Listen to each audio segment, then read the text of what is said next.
అదే కదా. చెప్పండి పట్టాభి గారు, చెప్పండి, ముగించండి. ఇక్కడ అడ్డుకునేటటువంటి అదృశ్య శక్తులు ఏవీ లేవు, ఉండవు కూడా. అవినీతి విషయంగా నిజమే, మీరు కాదు, మీరు ఒక మాట కరెక్ట్ గానే అన్నారు.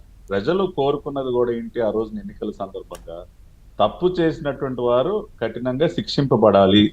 2019-24 మధ్య భారీ దోపిడీ జరిగింది, భారీ లూటీ జరిగింది, అనేక అక్రమాలు జరిగాయి. వారందరినీ కూడా చట్ట ప్రకారం శిక్షించండి అని గట్టిగా భావించి అంత పెద్ద మ్యాండేట్ మాకు ఇవ్వటం జరిగింది.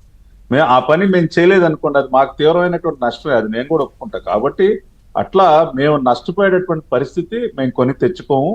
ఖచ్చితంగా ఎంతటి వారినైనా సరే అతి త్వరలోనే, ఈ లిక్కర్ స్కామే కాదు, మిగతా ఇంకా చాలా వ్యవహారాలు ఉన్నాయి, అన్ని వ్యవహారాల్లో కూడా ప్రతి ఒక్కరిని కూడా వారెవరైనా, ఇంక్లూడింగ్ తాడేపల్లి బిగ్ బాస్ తో సహా ప్రతి ఒక్కరిని ఇంప్లికేట్ చేస్తాం. మేము నష్టపోయేటటువంటి పరిస్థితి మేము తెచ్చుకోము.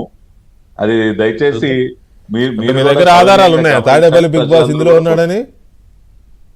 ఏంటి వికే గారు, మీ దగ్గర ఆధారాలు ఉన్నాయా తాడేపల్లి బిగ్ బాస్ ఇందులో ఉన్నాడని? ఇప్పుడు అన్ని వేళ్ళు అటేపే చూపిస్తున్నాయి కదా.